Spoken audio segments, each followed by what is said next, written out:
और सब बढ़िया? चलिए अब शांत हो जाइए। टीचर वाला एग्जाम आज से शुरू हुआ है ना, 24, 25, 26 3 दिन टीचर वाला एग्जाम होगा ना। उसमें आज परीक्षा हुआ है। अपना टीचर वाला एग्जाम में हम बहुत ज्यादा इंटरेस्ट नहीं लिए हैं। बैच उच भी हम थोड़े दिए थे, नहीं दिए थे ना, बैच दिए थे ना, बहुत ज्यादा हम इंटरेस्ट लिए हैं। और बिट्टू सर की है ना, बिट्टू सर की जयकार। इन्वायरमेंट का सारा क्वेश्चन नोट से आया टीचर के एग्जाम में। और ठीक है, ये तो बढ़िया बात ना है, ये कोनो खराब बात थोड़े है, वो तो बहुत बढ़िया बात है। चलिए तो 1-2 मिनट उस टीचर वाले एग्जाम पे बात कर लेते हैं, फिर तो आगे पढ़ना ही है।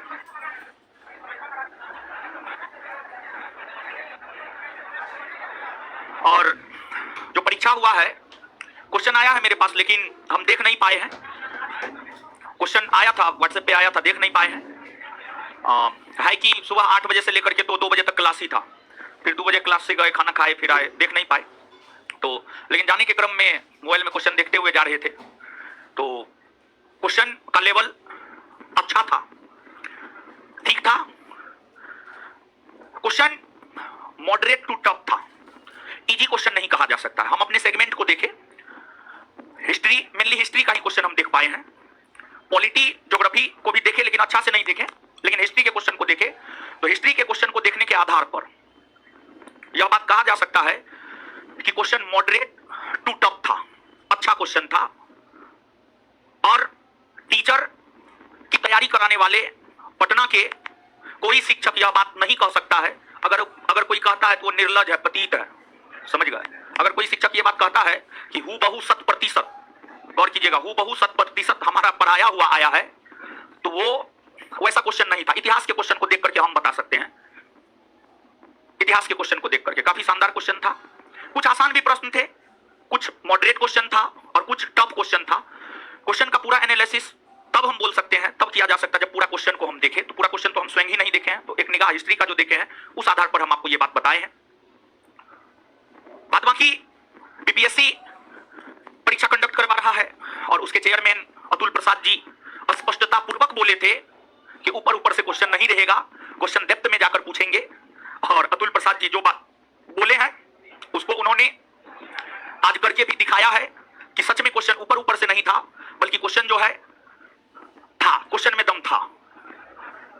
हिस्ट्री के क्वेश्चन को देख करके हमको भी थोड़ा देर के लिए लगा कि ये टीचर का एग्जाम तो नहीं ही हो सकता है, ये लगता है यूपीएससी या बीपीएससी का एग्जाम है, ऐसा हमको एहसास हुआ।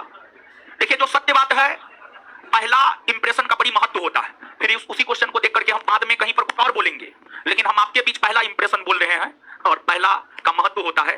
तो डेप्थ में क्वेश्चन जा रहा है, ऊपर ऊपर से काम चलने वाला नहीं है, और इस बात का एहसास हमको है। हम हर परीक्षा के क्वेश्चन को देखते हैं, थोड़ा बहुत ही देखे, लेकिन हम अपने सेगमेंट को जरूर देख लेते हैं।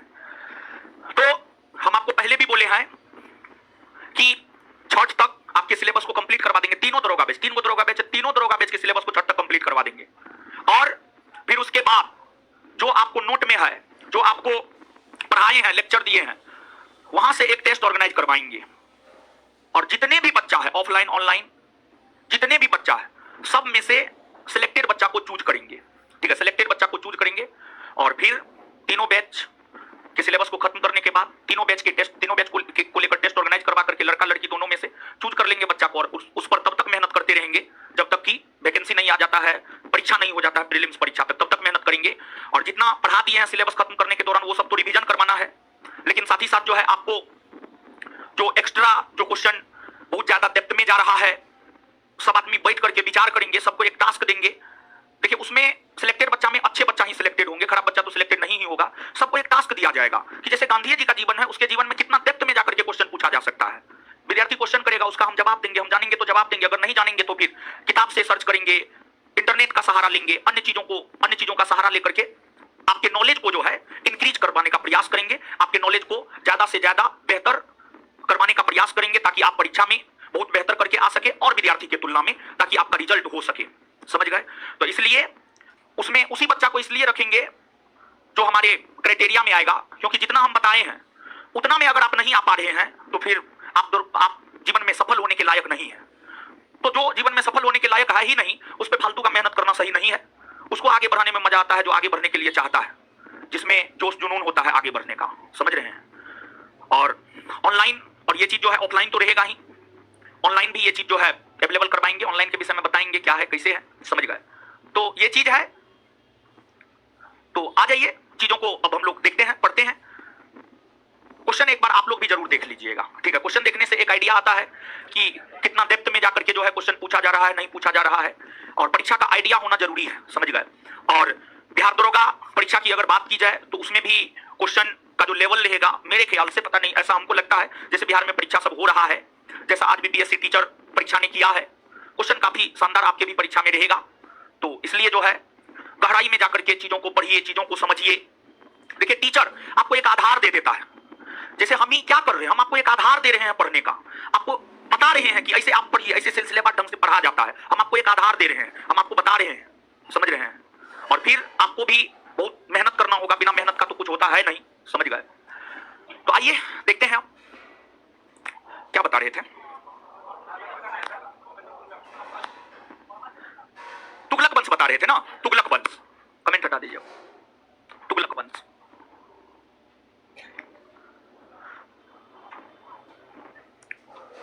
आप सब लोग जानते हैं कि जो तुगलक वंश है, तुगलक वंश का शासन 1320 से 1414, 1320 से 1414 ईस्वी तक जो है तुगलक वंश का शासन रहा है।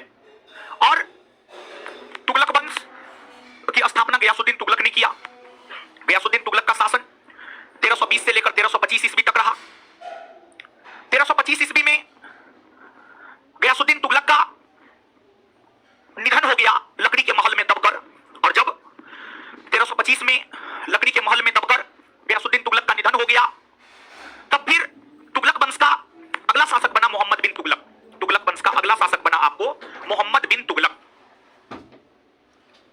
मोहम्मद बिन तुगलक।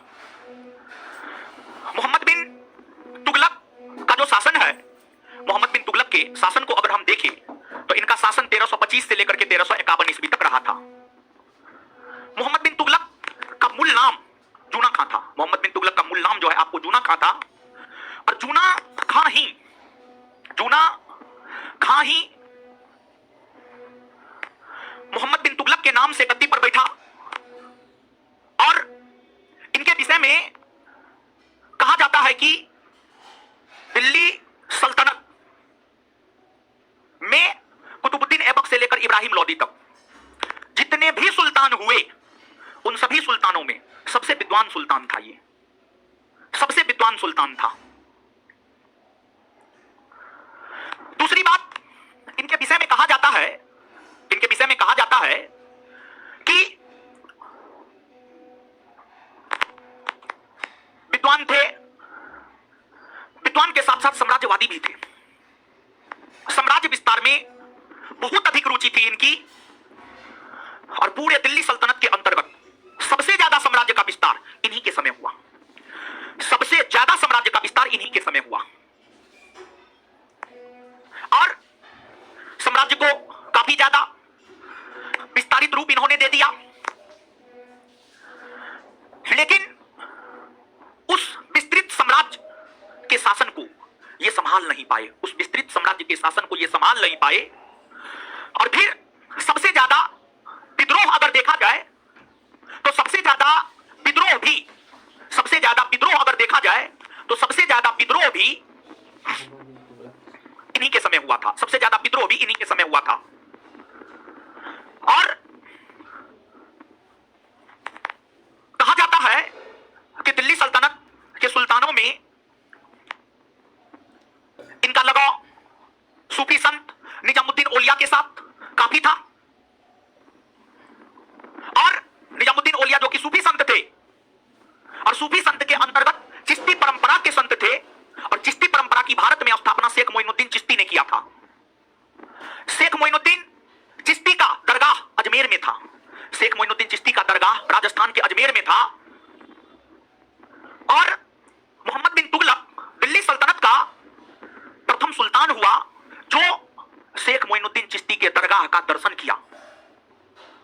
और साथ ही साथ मोहम्मद बिन तुगलक ही दिल्ली सल्तनत के प्रथम सुल्तान भी हुए जो हिंदुओं के त्योहार होली में पहली बार भाग लिया। हिंदुओं के त्योहार होली में पहली बार भाग लेने वाला सुल्तान मोहम्मद बिन तुगलक ही था, मोहम्मद बिन तुगलक ही था। जैसे आज की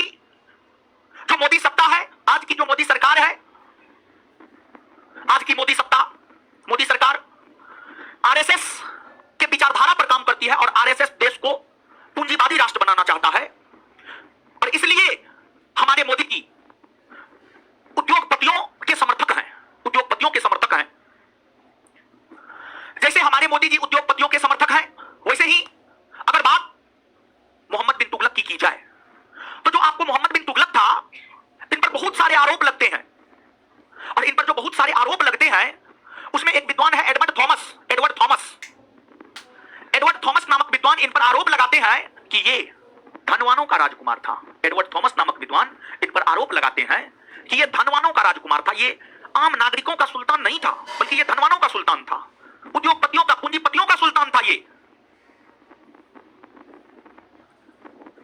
और जो आपको मोहम्मद बिन तुगलक है, आम जनता इनके समय काफी त्रस्त था, काफी त्रस्त था, काफी परेशान था आम जनता। इनकी योजनाएं आम जनता के अनुकूल नहीं होती थी, जिस वजह से इन्हें कई सारी उपाधियां दी गई है। इन्हें बुद्धिमान मूर्ख कहा गया है, विद्वान होते हुए भी मूर्ख, बुद्धिमान मूर्ख कहा गया है इन्हें। इन्हें विरोधी तत्वों का मिश्रण कहा गया है, इन्हें पागल कहा गया है, इन्हें रक्त पिशाचु कहा गया है। इतनी अच्छी अच्छी उपाधियों से इन्हें नवाजा गया था। आप उनकी उपाधियों से ही अनुमान लगा सकते हैं कि ये कितने अच्छे सुल्तान अपने समय में रहे होंगे। और इन्हें जो बुद्धिमान मूर्ख, पागल, रक्त पिशाचु, विरोधी तत्वों का मिश्रण कहा गया है। इनके द्वारा चलाए गए योजनाओं को लेकर इन्हें ये तमाम प्रकार की उपाधियां प्रदान की गई है। मोहम्मद बिन तुगलक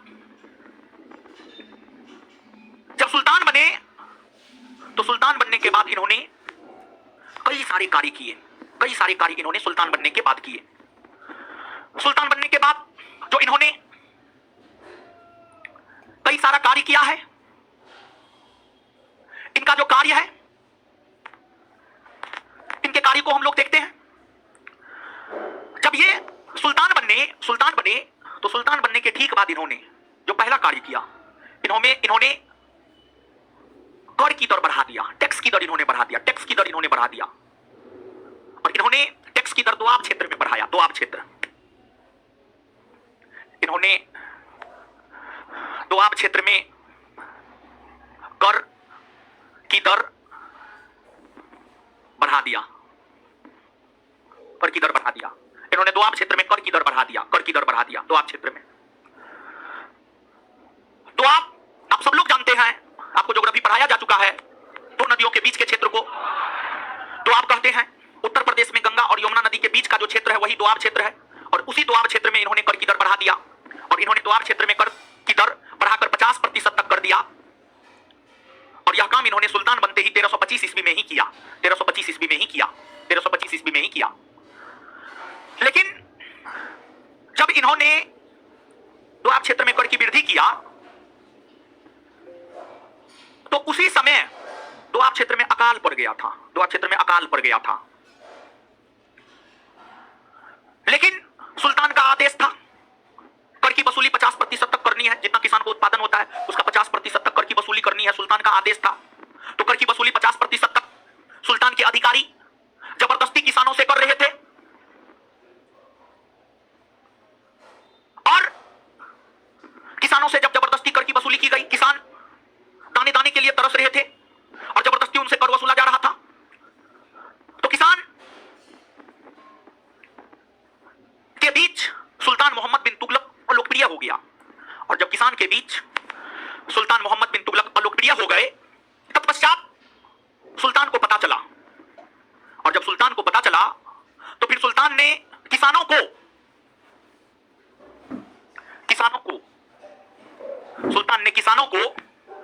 राहत देने को लेकर, किसानों को सहायता करने को लेकर, किसानों को मदद करने को लेकर मोहम्मद बिन तुगलक ने एक कृषि विभाग का गठन किया। और मोहम्मद बिन तुगलक ने जिस कृषि विभाग का गठन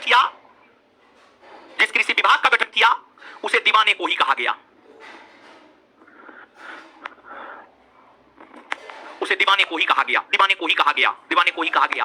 और फिर इस विभाग के माध्यम से मोहम्मद बिन तुगलक ने किसानों को सहायता प्रदान किया। लेकिन कहा जाता है कि कोई व्यक्ति ऐसा होता है जो कोयला में हाथ डालता है तो कोयला सोना बन जाता है, और कोई व्यक्ति ऐसा होता है जो सोना में हाथ डालता है तो सोना कोयला बन जाता है। तो मोहम्मद बिन तुगलक ऐसे सुल्तान थे जो सोना में हाथ देता था तो सोना कोयला बन जाता था। मतलब भाग का बहुत, लक का बहुत अच्छा सुल्तान नहीं था। सोना में हाथ डालता था कोयला बन जाता था। सामान्य तौर पर दोआब क्षेत्र उपजाऊ होता है, इन्होंने दोआब क्षेत्र में कर की वृद्धि इसलिए किया क्योंकि इन्हें लगता था क्या, यह सत्य बात था कि दोआब क्षेत्र उपजाऊ है, तो दोआब क्षेत्र में कर की दर बढ़ा भी दी जाए तो उससे किसानों को बहुत ज्यादा इफेक्ट नहीं पड़ेगा। तो इसलिए उन्होंने दोआब क्षेत्र में कर की वृद्धि कर दी और संयोग देखिए कि उसी समय दोआब क्षेत्र में अकाल पड़ गया। तो वही ना बात हुआ, जैसा सोचा वैसा हो नहीं पाया। इसके बाद मोहम्मद बिन तुगलक ने जो दूसरा काम किया,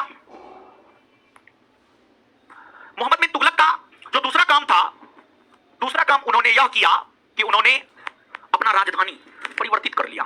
उन्होंने अपना राजधानी परिवर्तित कर लिया, राजधानी परिवर्तित कर लिया।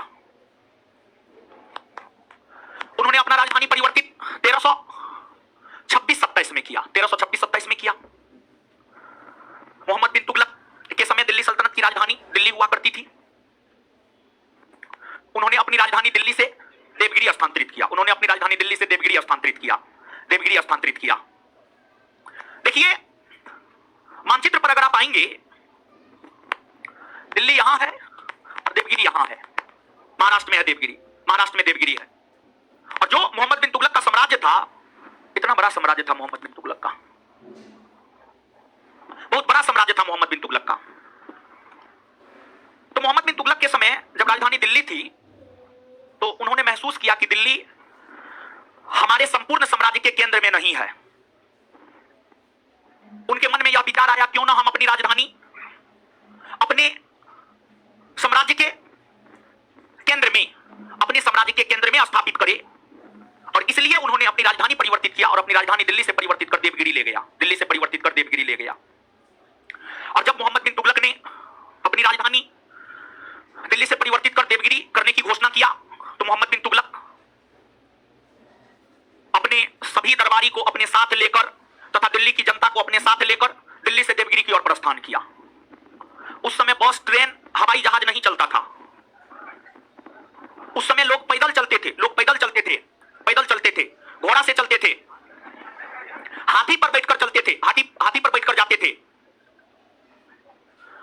तो सुल्तान तो घोड़ा गाड़ी पर बैठकर गए, लेकिन जो उनके दरबारी थे, दिल्ली की जो आम जनता थी, वो तो पैदल गया, दिल्ली से देवगिरी पैदल गया। फिर देवगिरी लगभग 10 वर्षों तक राजधानी बना रहा। लेकिन जब राजधानी देवगिरी हुआ करता था, तो उस समय जब भारत के उत्तरी पश्चिमी भाग से, इस एरिया से मंगोल आक्रमण होने लगे थे, तो उस मंगोल आक्रमण को दबाने के लिए जब मोहम्मद बिन तुगलक देवगिरी से जब तक यहां पहुंचता, तब तक मंगोल आक्रमणकारी आक्रमण करके लूटपाट के चल जाता था। कई बार ऐसा हुआ, सुल्तान के पहुंचते पहुंचते मंगोल आक्रमणकारी भारत को लूटकर वापस लौट जाता था। मोहम्मद बिन तुगलक ने फिर से अपनी राजधानी दिल्ली बनाने की घोषणा कर दिया 1335 ईस्वी में। मोहम्मद बिन तुगलक ने कहा कि लगता है हमसे गलती हो गया है, देवगिरी को राजधानी हमने बना करके गलती कर दिया है, तो इसलिए फिर से राजधानी दिल्ली ही बनाया जाए। और फिर से राजधानी 1335 ईस्वी में उनके समय दिल्ली ही बना दिया गया। और आने जाने में आम जनता को काफी ज्यादा परेशानियों का सामना करना पड़ा था। दरबार में रहने वाले सरदारों को काफी ज्यादा परेशानियों का सामना करना पड़ा था, जिस वजह से आम जनता जो दिल्ली से देवगिरी गया, फिर देवगिरी से दिल्ली आया, उनके बीच, सरदारों के बीच मोहम्मद बिन तुगलक अलोकप्रिय हो गए।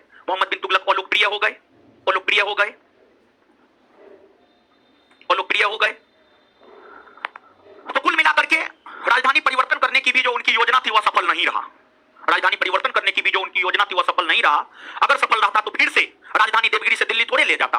सफल नहीं रहा तब तो फिर से राजधानी को देवगिरी से दिल्ली लाने का काम किया, तो यह भी योजना उनकी असफल ही रही। इसके बाद उनकी जो तीसरी योजना थी,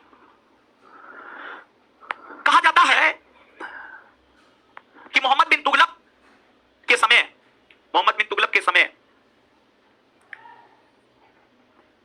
सोना और चांदी की काफी कमी हो गई थी। और सोना और चांदी की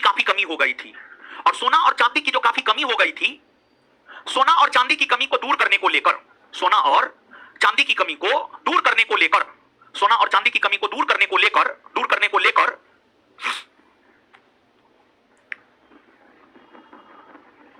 मोहम्मद बिन तुगलक ने सांकेतिक मुद्रा का प्रचलन किया, टोकन मनी का प्रचलन किया। मोहम्मद बिन तुगलक ने सांकेतिक मुद्रा का प्रचलन किया,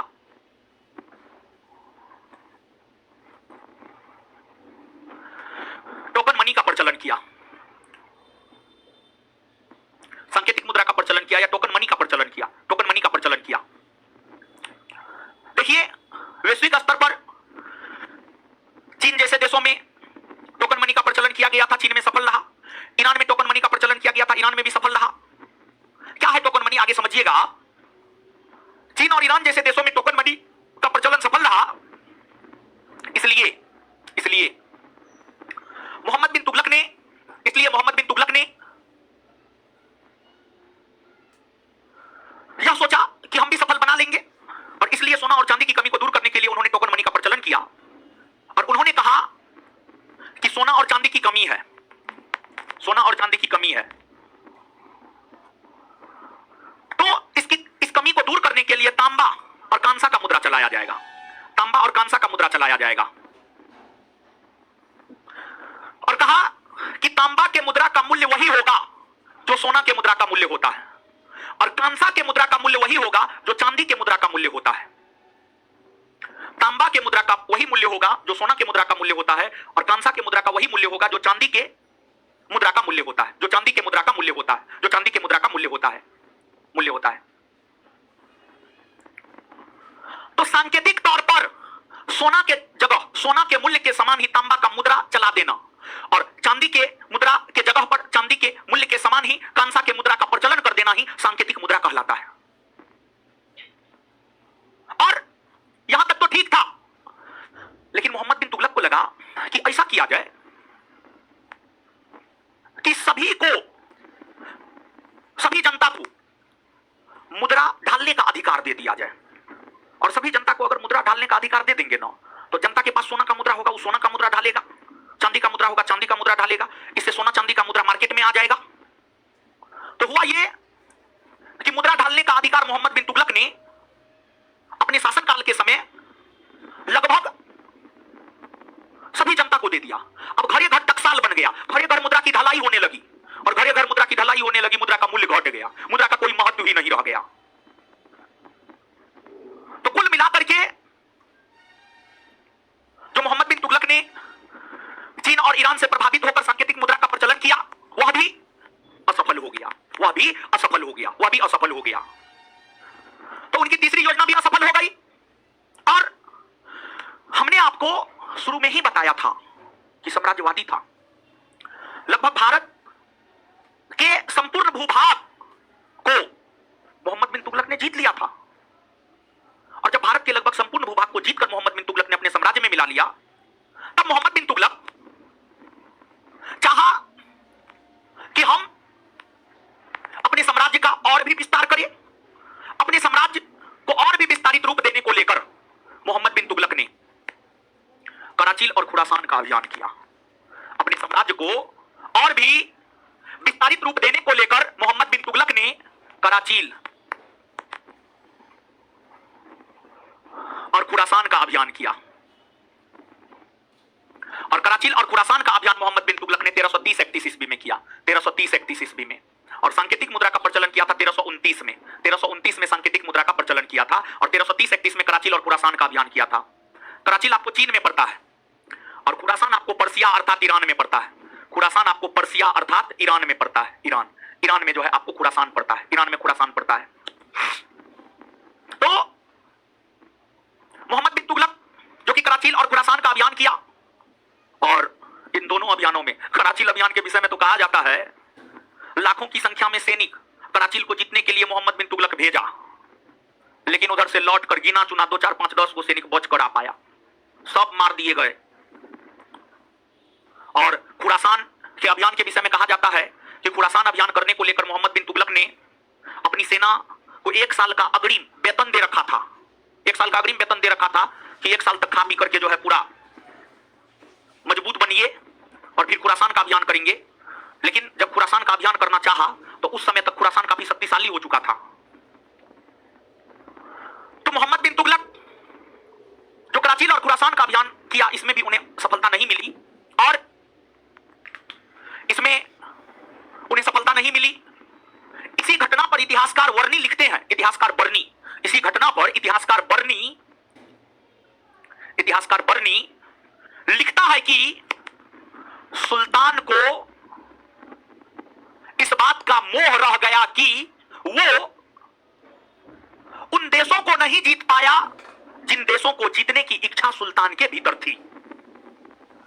कराचील और खुरासान अभियान की असफलता पर ही इतिहासकार बर्नी यह लिखते हैं कि सुल्तान को इस बात का मोह रह गया कि सुल्तान उन देशों को नहीं जीत पाया जिन देशों को जीतने की इच्छा सुल्तान की थी। कुल मिलाकर मोहम्मद बिन तुगलक की जो कार्य योजना थी, द्वार क्षेत्र में कर वृद्धि, राजधानी परिवर्तन, सांकेतिक मुद्रा का प्रचलन, कराचील और खुरासान का अभियान, सब असफल रहा। टोटल योजना इनका असफल रहा, लेकिन इनका योजना सब शानदार योजना था। एक भी खराब योजना नहीं था इनका, सभी शानदार योजना थे। और ध्यान रहे कि आपको इनके द्वारा चलाए गए कार्य योजना से संबंधित प्रश्न पूछे जाते हैं कि सबसे पहले क्या किया, उसके बाद क्या किया, उसके बाद क्या किया, उसके बाद क्या किया। तो सबसे पहले तो आप क्षेत्र में कर वृद्धि, फिर उसके बाद जो है आपको राजधानी परिवर्तन, फिर सांकेतिक मुद्रा का प्रचलन, और फिर कराचील और खुरासान अभियान। ये मोहम्मद बिन तुगलक की योजनाएं थी। सभी योजना असफल रहा। और इस क्रम को आप याद रखेंगे। ये क्रम आपको पूर्वावलोकन से हम होमवर्क देते हैं, पूर्वावलोकन जब आप किए होंगे या करेंगे तो आपको यहां पर ये प्रश्न मिलेगा, और टेस्ट में भी कई दफा ये सब प्रश्न हम आपको दिए हैं। इसके बाद जो मोहम्मद बिन तुगलक है, उनका शासनकाल विद्रोहों की वजह से याद किया जाता है, उनका शासनकाल इब्न बतूता की वजह से याद किया जाता है। तो उनका शासनकाल जो विद्रोहों की वजह से याद किया जाता है, उनके शासनकाल के समय में ही विद्रोह होने प्रारंभ हुए, और सबसे पहले दक्षिण भारत के क्षेत्र में विद्रोह हुए। दक्षिण भारत के क्षेत्र में विद्रोह हरिहर और बुक्का ने किया, अलाउद्दीन हसन बहमन शाह ने किया। हरिहर और बुक्का ने 1336 ईस्वी में मोहम्मद बिन तुगलक के समय विद्रोह करके कर्नाटक के क्षेत्र में विजयनगर साम्राज्य की स्थापना किया। कर्नाटक के क्षेत्र में विजयनगर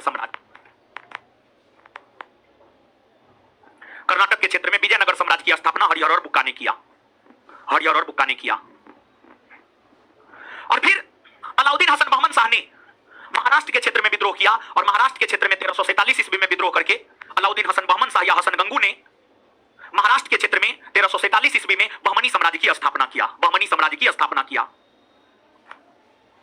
और इसके अलावे दक्षिण भारत के अलग अलग क्षेत्रों में अलग अलग स्वतंत्र राज्य की स्थापना हुई, और अलग अलग क्षेत्रों में अलग अलग शासकों ने स्वतंत्र राज्य के शासन की स्थापना की, जिसमें ये दो प्रमुख है। इसके अलावे जो आपको मोहम्मद बिन तुगलक है, मोहम्मद बिन तुगलक के समय में ही अफ्रीका महादेश के मोरक्को देश का रहने वाला विदेशी यात्री इब्न बतूता भारत आया था। और इब्न बतूता जो कि अफ्रीका महादेश के मोरक्को का रहने वाला था, यह मोहम्मद बिन तुगलक के समय भारत 1333 में आया। इब्न बतूता कुरान का और इस्लामी कानून शरीयत का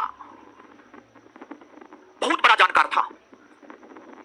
इनके जो पूर्वज थे वो इस्लामी कानून शरीयत के ही ज्ञाता थे। पूर्वजों का कुछ गुण संतान में आता है, तो ये भी इब्न बतूता भी काफी जानकार थे शरीयत के, इस्लामी कानून के। और इसलिए इब्न बतूता को मोहम्मद बिन तुगलक ने दिल्ली का काजी बना दिया। काजी अर्थात दिल्ली का न्यायाधीश बना दिया, दिल्ली का न्यायाधीश बना दिया, दिल्ली का न्यायाधीश बना दिया। और इनकी योग्यता और दूरदर्शिता की वजह से ही, इनकी योग्यता और दूरदर्शिता की वजह से ही इब्न बतूता को मोहम्मद बिन तुगलक ने अपना राजदूत बनाकर चीन भी भेजा। इब्न बतूता को अपना राजदूत बनाकर चीन भी भेजा, चीन भेजा। और इब्न बतूता ने अपना यात्रा वृत्तांत अरबी भाषा में लिखा है। और इब्न बतूता ने जो अपना यात्रा वृत्तांत अरबी भाषा में लिखा है वह है आपको किताबुल रेहला, किताबुल रेहला, या उसे रेहला भी कहा जाता है। पूरा नाम किताबुल रेहला, शॉर्ट में उसे रेहला भी कह सकते हैं, कहीं कोई दिक्कत नहीं है। इस पुस्तक की रचना इब्न बतूता ने अरबी भाषा में की और इस पुस्तक से ही हमें इब्न बतूता के यात्रा वृत्तांत के विषय में जानकारी प्राप्त होता है। इब्न बतूता के यात्रा वृत्तांत के विषय में जानकारी प्राप्त होता है। और इस साहित्य से हमें मूलतः मोहम्मद बिन तुगलक के शासनकाल के विषय में जानकारी प्राप्त होता है, मोहम्मद बिन तुगलक के शासनकाल के विषय में जानकारी प्राप्त होता है। और फिर कहा जाता है कि भले ही मोहम्मद बिन तुगलक मुस्लिम शासक रहे हो, लेकिन सभी धर्मों का सम्मान करता था। इनके दरबार में जैन विद्वान जिन प्रभासूरी, राजशेखर रहा करते थे, हिंदुओं के त्योहार होली में भाग लिए। और इनके समय जो विद्रोह हो रहा था, इनके समय जो विद्रोह हो रहा था, उस विद्रोह को दबाने के लिए ही मोहम्मद बिन तुगलक 1351 ईस्वी में सिंध गए। सिंध जा रहे थे, सिंध के क्षेत्र में विद्रोह होने लगा था। तो सिंध के क्षेत्र में जो विद्रोह होने लगा था, उस विद्रोह को दबाने के लिए ही मोहम्मद बिन तुगलक 1351 ईस्वी में सिंध जा रहे थे और रास्ते में ही बीमार पड़ गए। और फिर सिंध के निकट ठट्टा नामक स्थान पर, सिंध के निकट ठट्टा नामक स्थान पर 1351 ईस्वी में मोहम्मद बिन तुगलक का निधन हो गया। मोहम्मद बिन तुगलक के निधन पर इतिहासकार बदायूनी,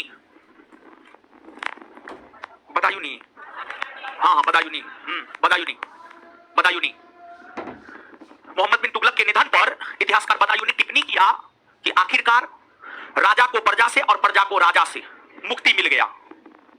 आखिरकार राजा को प्रजा से या सुल्तान को प्रजा से और प्रजा को सुल्तान से मुक्ति मिल गया।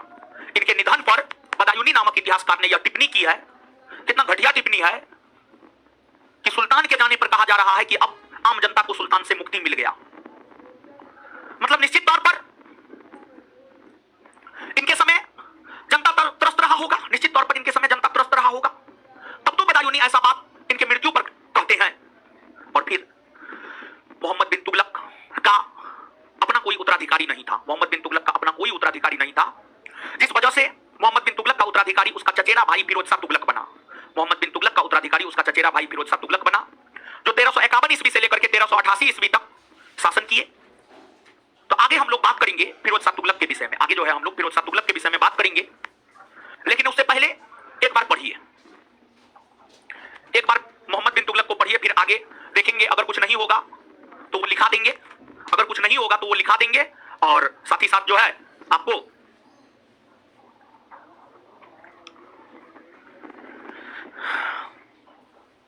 याद भी करवा देंगे। मोहम्मद बिन तुगलक को बुद्धिमान मूर्ख शासक भी कहा जाता है, लिखिएगा।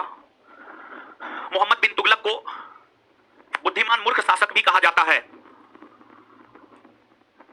बुद्धिमान मूर्ख शासक भी कहा जाता है, बुद्धिमान मूर्ख शासक भी कहा जाता है। आगे लिखिए, आगे लिखिए, आगे लिखिए।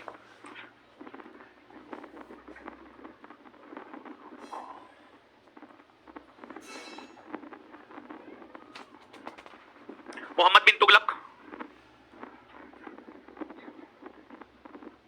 पहला सुल्तान हुआ, पहला सुल्तान हुआ जो जो जो जो राजस्थान के अजमेर स्थित शेख मोइनुद्दीन चिश्ती के दरगाह, शेख मोइनुद्दीन चिश्ती के दरगाह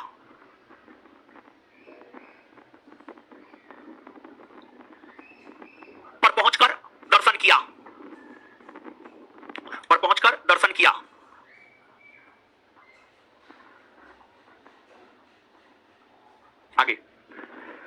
हिंदुओं के त्योहार लिखा हुआ ठीक।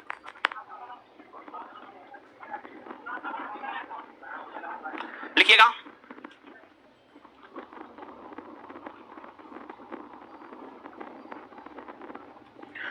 मोहम्मद बिन तुगलक ने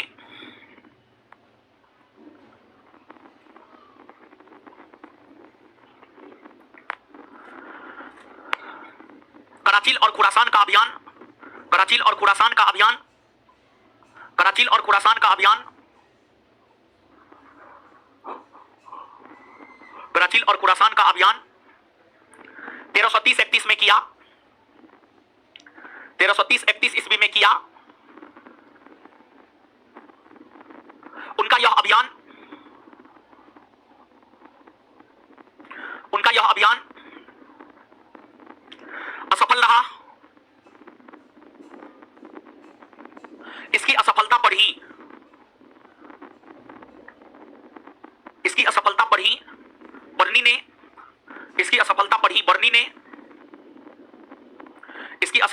बर्नी ने लिखा है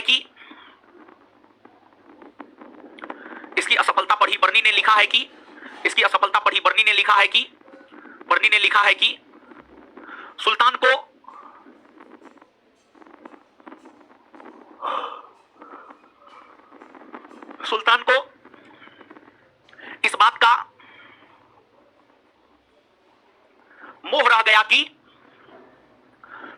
इस बात का मोह रह गया कि जिसे वह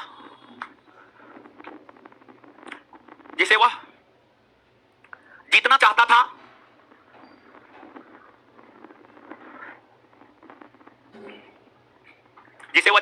था, उसे जीत नहीं पाया।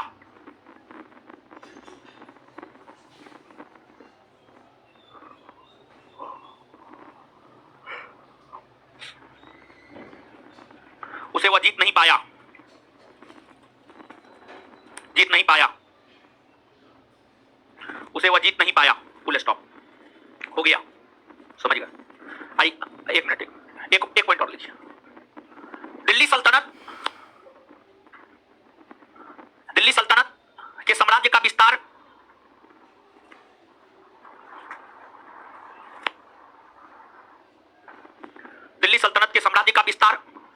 सबसे ज्यादा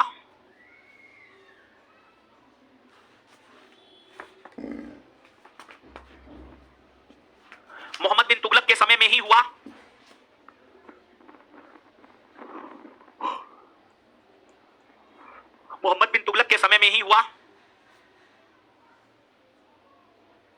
तथा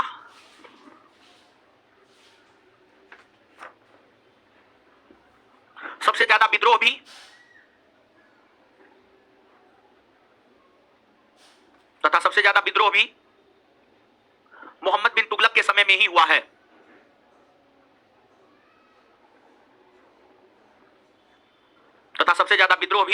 मोहम्मद बिन तुगलक के समय में ही हुआ है। लिख लिए, हो गया। अब आइए याद करते हैं।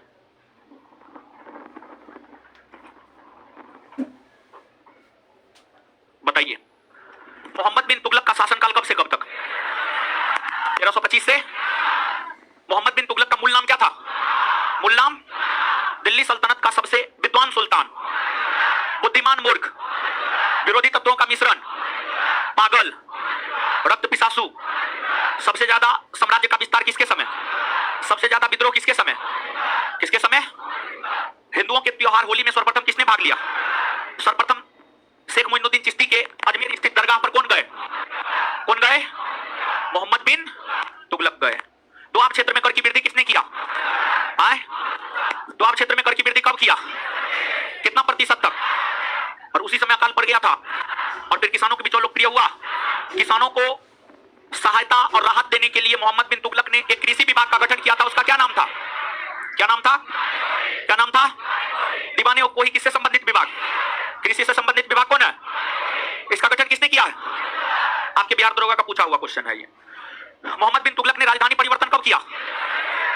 मोहम्मद बिन तुगलक अपनी राजधानी दिल्ली से कहां ले गया? सांकेतिक मुद्रा का प्रचलन किसने किया? कब किया? और सोना के मूल्य के समान ही कौन सा मुद्रा, चांदी के मूल्य के समान, चांदी के मूल्य के समान। क्लियर है? चलिए, और चीन और ईरान जैसे देशों से प्रभावित होकर के ही ना किया था, असफल ना रहा जी। और मोहम्मद बिन तुगलक ने कराची और खुरासान का अभियान कब किया? ये दोनों सफल अभियान है या असफल? क्या है? असफल अभियान है ना। चलिए, इसके बाद आगे बताइएगा कि किस विद्वान ने कराची और खुरासान अभियान में मोहम्मद बिन तुगलक की हार की बात यह कहा कि सुल्तान को इस बात का मोह रह गया, वह जिस देश को जीतना चाहता था उसे जीत नहीं पाया। आए बर्नी ना।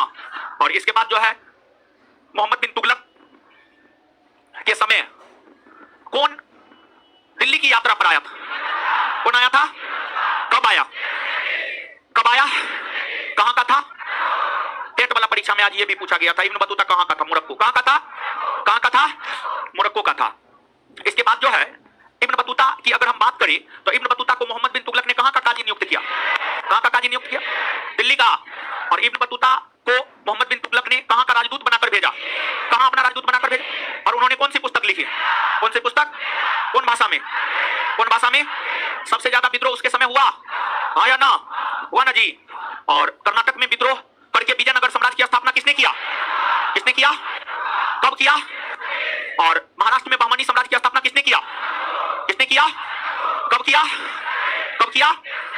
1347। समझ गए? 1347, 1347। क्लियर है? तो विजयनगर और बहमनी साम्राज्य की स्थापना कर्नाटक और महाराष्ट्र के क्षेत्र में दिल्ली सल्तनत के किस सुल्तान के समय हुआ था? मोहम्मद बिन तुगलक के समय हुआ था। और इसके बाद जो है इनके समय जो विद्रोह हो रहा था, कहां विद्रोह दबाने के लिए गए और बीमार पड़ गए? कहां? और फिर इनका निधन हो गया। मोहम्मद बिन तुगलक का निधन कब हुआ? मोहम्मद बिन तुगलक का निधन कब हुआ? कब हुआ? 1351 में हुआ। और मोहम्मद बिन तुगलक के निधन होने के बाद मोहम्मद बिन तुगलक का उत्तराधिकारी कौन बना? फिरोज शाह। फिरोज शाह उसका बेटा था, चचेरा भाई। क्या था? चचेरा, चचेरा भाई था। तो आगे अब आइए हम लोग देखेंगे क्या, तो आगे हम लोग देखेंगे फिरोज शाह तुगलक।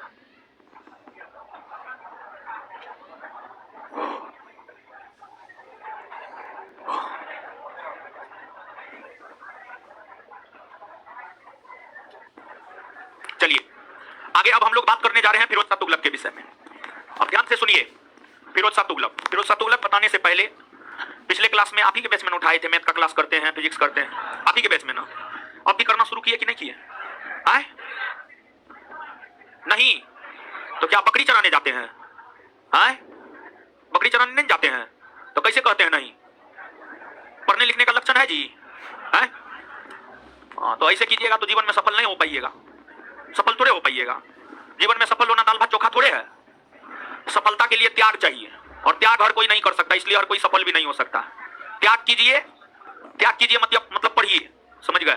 मोबाइल जो चलाते हैं ना, वो यूट्यूब रील सब जो देखते हैं ना, उस स्थान पर जो है ना मोबाइल खोल करके मंगलवार, बृहस्पतिवार, शनिवार को सुबह में 10:30 से 12 के बीच में फिजिक्स का क्लास कीजिए, और मंगलवार, बृहस्पतिवार, शनिवार को ही सुबह में 8 से 10 के बीच में मैथ कीजिए। समझ गए? मैथ कीजिए। क्लियर है? हाँ, नहीं तो फिर जीवन में भारी दिक्कत है। और फिजिक्स में आज चौथा चैप्टर खत्म हुआ है, ग्रेविटेशन खत्म हुआ है ना। क्या क्वेश्चन याद है? सब याद है? सब याद है ना? कल फिजिक्स चैप्टर 1, 2, 3, 4 चारों पूछेंगे। फिजिक्स चैप्टर 1, 2, 3, 4 चारों पूछेंगे। क्वेश्चन आंसर पूछेंगे, क्वेश्चन आंसर पूछेंगे कल। क्वेश्चन आंसर आप लेते आइएगा, निकाले है ना? हाँ लेते आइएगा, ठीक है? और पूछेंगे कल, और 1 बाय 1 पूछेंगे। हम दिमाग में बैठा लीजिए। लड़की लोग भ्रम में मत रहिएगा कि लड़की हैं तो एकदम बच जाएंगे, एकदम आपका आरती उतारेंगे। ये भ्रम में नहीं रहना है आपको। समझ गए? ऐसा बोलने का लेबो नहीं करेगी, न आएगी तो मेरा क्या लेगी? मेरा थोड़े कुछ लेगी। समझे? तो कल का होमवर्क जो है आपका यही है। क्या है कल का होमवर्क? फिजिक्स। सबको मालूम है ना फिजिक्स का क्लास चल रहा है? मालूम है ना? बायोलॉजी खत्म हो गया है, केमिस्ट्री खत्म होने वाला है, फिजिक्स चल रहा है, साइंस खत्म होने वाला है, उसके बाद इकोनॉमिक्स शुरू होगा। क्या शुरू होगा? इकोनॉमिक्स शुरू होगा। बात समझ रहे हैं? हाँ, तो इसलिए सिलेबस खत्म हो जाएगा छठ तक, हमको पूरा विश्वास है। क्योंकि अब इतिहास में भी जो भी है उससे पहले खत्म हो जाएगा, और पॉलिटी भी मौलिक अधिकार तक चलिए गए, ज्योग्राफी आपका खत्म है, तो छठ तक आराम से सिलेबस खत्म हो जाएगा। नवंबर में छठ होगा, हमको लगता है अक्टूबर नवंबर में छठ होगा। अभी अगस्त चल रहा है, समझे? जा भी नवंबर को उससे मतलब ना है, लास्ट नवंबर आप मान के चलिए आपका सिलेबस खत्म। तो कीजिए फिजिक्स। ऑनलाइन वाले लोग आप लोग को मालूम है ना जी, फिजिक्स का क्लास होता है, मैथ का क्लास होता है, मालूम है ना? ये बात सबको मालूम है ना? ऐसा भी कोई है जिनको मालूम ना है? जिनको मालूम ना है वो मंगल ग्रह से एक बार घूम के आ जाइए। फिरोज शाह तुगलक, देखिए जब फिरोज शाह तुगलक सुल्तान बना तो एक तो इनका राज्याभिषेक 2 बार हुआ, एक बार सिंध के निकट ठट्टा में और दूसरा बार दिल्ली में। यह दिल्ली सल्तनत के अंतर्गत प्रथम सुल्तान हुआ जिसका राज्याभिषेक 2 बार हुआ। राज्याभिषेक 2 बार हुआ, एक बार मार्च 1351 में सिंध के निकट ठट्टा में और दूसरी बार अगस्त 1351 में दिल्ली में। जब यह सुल्तान बना तो इन्होंने देखा कि जनता त्रस्त है, जनता को अगर राहत नहीं मिला तो जनता विद्रोह पर उतर जाएगा। सुल्तान बनते ही इन्हें इस बात का एहसास हो गया, जिस वजह से इन्होंने जनता को राहत देने हेतु कल्याणकारी नीतियों का अनुसरण किया। और इन्होंने कल्याणकारी नीतियों का अनुसरण किया, यही कारण है कि इन्हें सल्तनत युग का अकबर भी कहा जाता है। इन्हें सल्तनत युग का अकबर भी कहा जाता है।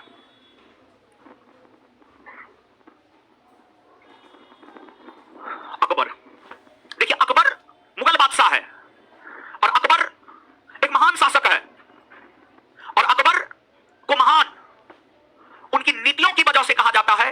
अकबर अपनी नीतियों की वजह से महान हुआ है, अकबर अपनी कल्याणकारी नीतियों की वजह से महान कहलाया है। तो अकबर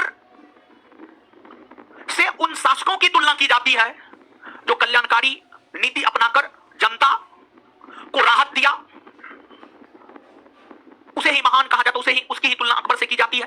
तो इन्हें सल्तनत युग का अकबर इनके कल्याणकारी नीतियों की वजह से कहा गया है। और संभवतः एल्फिस्टन नामक विद्वान ने, एल्फिस्टन एक विद्वान का नाम है, एल्फिस्टन नामक विद्वान ने ही इन्हें सल्तनत युग का अकबर कहा। इन्होंने सुल्तान बनने के बाद यह देखा कि जनता अनेकों करों से ग्रसित है, जनता पर बहुत सारे कर लाद दिए गए थे, जनता पर बहुत सारे कर लाद दिए गए थे, जनता कर की बोझ से लदा हुआ था। और फिर इन्होंने सभी अनावश्यक करों को समाप्त कर दिया, सभी अतिरिक्त करों को समाप्त कर दिया। और दिल्ली सल्तनत के अंतर्गत अतिरिक्त कर के लिए अब वाव शब्द आता है, अब वाव शब्द आता है, अब वाव शब्द आता है, अब वाव शब्द आता है, अब वाव शब्द आता है। अतिरिक्त कर के लिए अब वाव शब्द आता है। कहा जाता है कि इन्होंने यानी फिरोज शाह तुगलक ने सभी अनावश्यक और अतिरिक्त करों को समाप्त कर मात्र 4 कर अपने समय लागू रखा। और जो मात्र 4 कर फिरोज शाह तुगलक अपने समय लागू रखा वो 4 कर था जजिया, जकात, खराज और खुम्स। जजिया, जकात, खराज और खुम्स।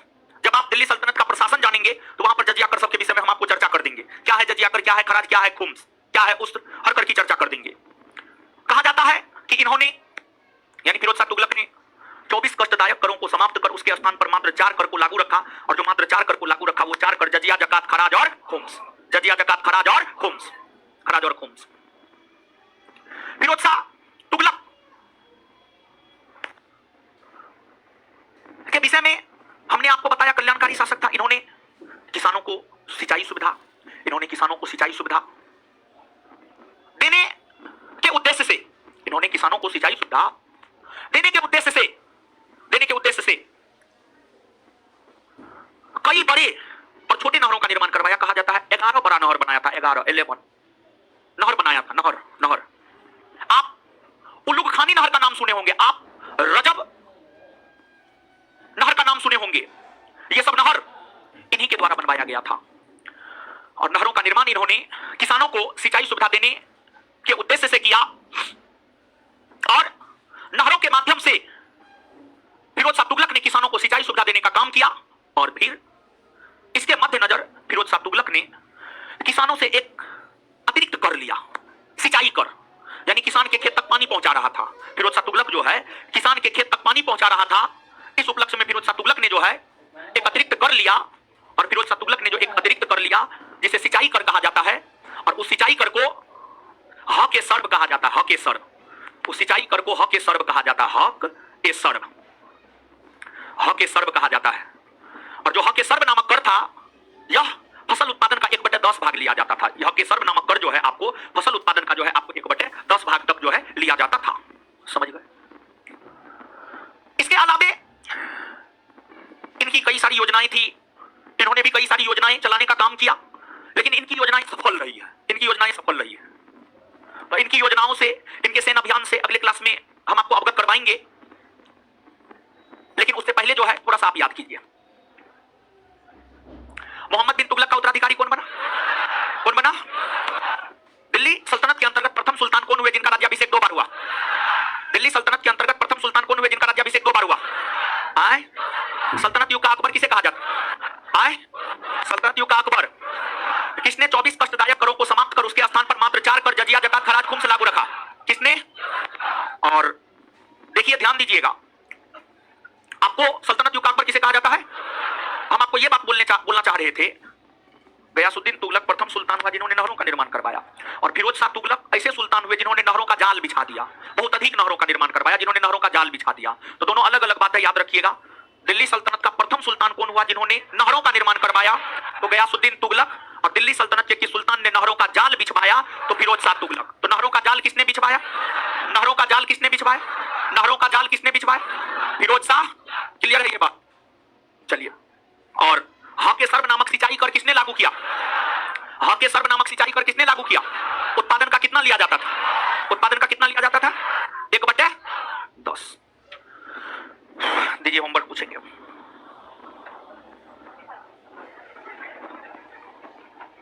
क्या था इसमें? 25 संसदीय अधिनियम। इसके बाद इसमें अगला होमवर्क है चैप्टर नंबर 26 सर्वोच्च न्यायालय।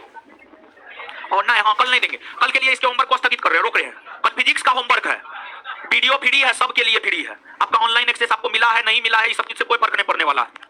हाँ, सबको मिला है, हमको पता है सबको मिला है, ठीक है, इससे कोई फर्क नहीं पड़ने वाला है। और आपको जो है चैप्टर 1 से लेकर 4 तक, 4 को 5 को तो क्लास हुआ होगा, 5 को 6 को क्लास हुआ होगा। आज से लेकर कल क्लास तक, कल तो मेरा ही ना क्लास है। हाँ, कर क्या आना है, तो मुंह थकूच देंगे हम, समझ गए? सांप को कैसे थपचा जाता है, देखे है ना? हाँ, रक्षाबंधन है तो खाना पीना बंद कर दीजिए, सांस लेना बंद कर दीजिए, ठीक है? हाँ, सब बहाना चाहिए, आज ये है कल वो है, सब रोज सब चीज होता है। चलिए बताइए, भारत की संसद द्वारा आपदा प्रबंधन अधिनियम कब पारित किया गया? 2005। 2005। भारत सरकार ने वन संरक्षण अधिनियम किस वर्ष अधिनियमित किया? 1980। भारत सरकार द्वारा राष्ट्रीय हरित न्यायाधिकरण की स्थापना कब हुई? 2010। हमको लगता है यही वाला क्वेश्चन आज के परीक्षा में पूछा है, क्वेश्चन नंबर 69 आज के परीक्षा में पूछा है, हमको लगता है पूछा है, हमको लग रहा है। केंद्रीय सूचना आयुक्त का कार्यकाल कितने वर्षों का होता है?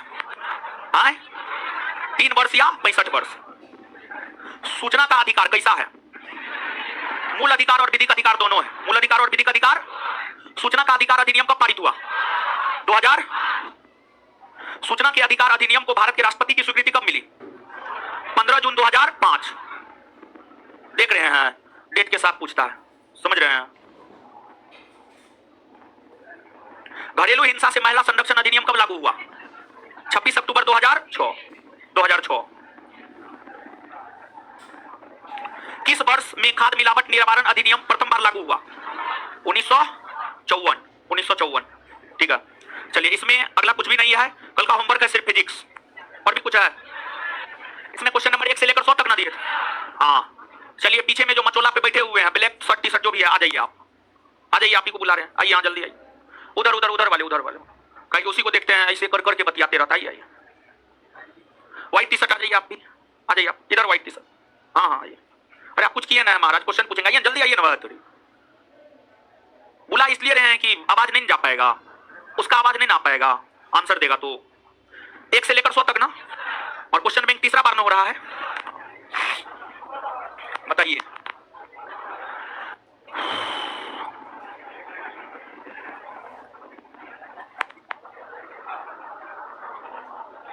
सर्क्रिक विवाद किन 2 देशों के बीच है?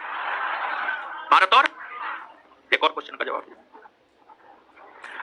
रेगिस्तानों में तथा उनके चारों ओर पवन धूल से बनने वाली मृदा को क्या कहा जाता है? KNO2 रासायनिक सूत्र है किसका? KNO2 किसका? Nitrate oxide. नाइट्रेट ऑक्साइड बोल रहा है जी, पोटेशियम नाइट्राइट ना जी। बताइए, बतियाते हैं तो गलत बात है, जाइए पढ़ा लिखा कीजिए। कौन सा एक रासायनिक परिवर्तन का उदाहरण है?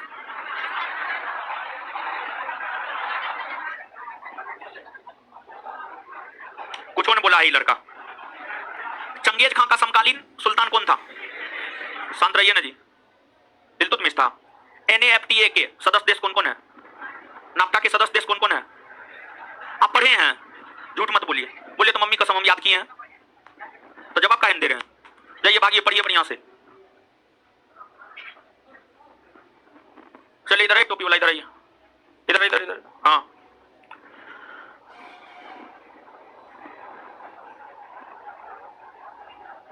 भारत के राष्ट्रीय कैलेंडर का पहला मास, मानव रक्त का पीएच मान, मानव रक्त का पीएच मान।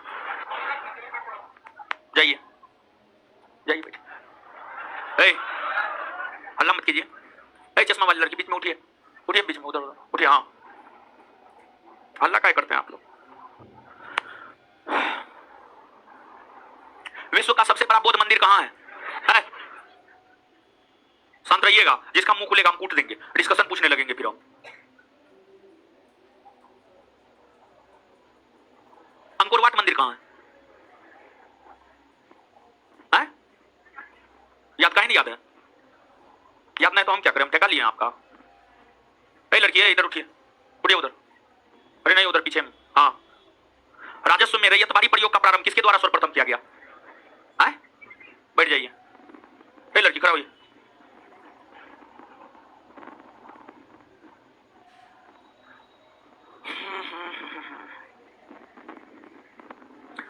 शाहजहां का सबसे बड़ा पुत्र कौन था?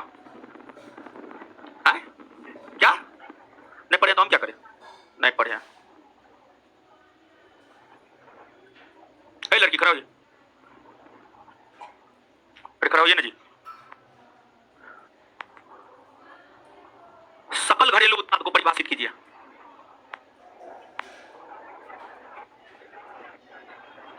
चलिए, लड़की का स्थिति बहुत गड़बड़ है।